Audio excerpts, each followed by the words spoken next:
ابو عبداللہ حکیم ترمذی رضی اللہ تعالیٰ عنہ نے اپنی کتاب نوادر الاصول میں یہ بات ذکر کی ہے کہ صحابہ رضوان اللہ علیہم اجمعین کی جماعت کے پاس آ کر حضور پاک محمد مصطفیٰ صلی اللہ تعالیٰ علیہ وآلہ وسلم نے مدینہ کی مسجد میں فرمایا کہ گزشتہ رات میں نے عجیب بات دیکھا کہ میرے ایک امتی کو عذاب قبر نے گھیر رکھا ہے، آخر اس کے وضو نے آ کر اس کو چھڑا لیا۔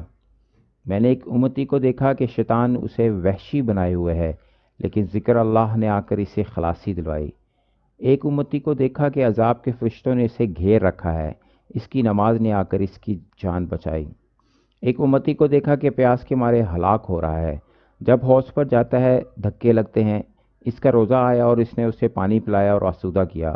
آپ صلی اللہ تعالیٰ علیہ وآلہ وسلم نے ایک امتی کو دیکھا کہ انبیاء حلقے باندھ کر بیٹھے ہیں، یہ جس حلقے میں بیٹھنا چاہتا ہے وہاں اسے اٹھا دیا جاتا ہے۔ اسی وقت اس کا غسل جنابت آیا اور اس کا ہاتھ پکڑ کر میرے پاس بٹھایا۔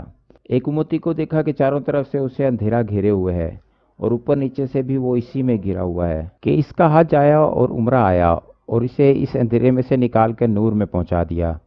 ایک امتی کو دیکھا کہ وہ مومن سے کلام کرنا چاہتا ہے لیکن وہ اس سے بولتے نہیں۔ اسی وقت صلہ رحمی آئی اور اعلان کیا کہ اس سے بات چیت کرو، چنانچہ وہ بات چیت کرنے لگے۔ ایک اور امتی کو دیکھا کہ وہ اپنے منہ پر سے آگ کے شعلے ہٹانے کو ہاتھ بڑھا رہا ہے، اتنے میں اس کی خیرات آئی اور اس کے منہ پر پردہ اور اوٹ ہو گئی اور اس کے سر پر سایہ بن گئی۔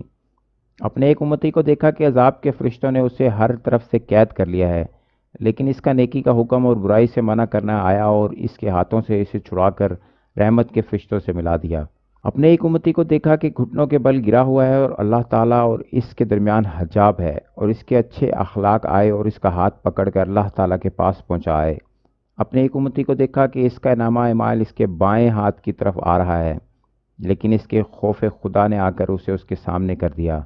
اپنے ایک امتی کو میں نے جہنم کے کنارے کھڑے دیکھا، اسی وقت اس کا اللہ سے کپ کپانا آیا اور اسے جہنم سے بچا لے گیا۔ میں نے اپنے ایک امتی کو دیکھا کہ اسے اوندھا کر دیا گیا ہے تاکہ جہنم میں ڈال دیا جائے، لیکن اسی وقت خوف خدا سے رونا آیا اور ان آنسوؤں نے اسے بچا لیا۔ میں نے ایک امتی کو دیکھا کہ پل صراط پر لڑکھنیاں کھا رہا ہے کہ اس کا مجھ پر درود پڑھنا آیا اور ہاتھ تھام کر سیدھا کر دیا اور پار اتر گیا۔ ایک کو دیکھا کہ جنت کے دروازے پہ پہنچا لیکن دروازہ بند ہو گیا، اسی وقت لا الہ الا اللہ کی شہادت پہنچی، دروازے کھلوا دیے گئے اور اسے جنت میں پہنچا دیا۔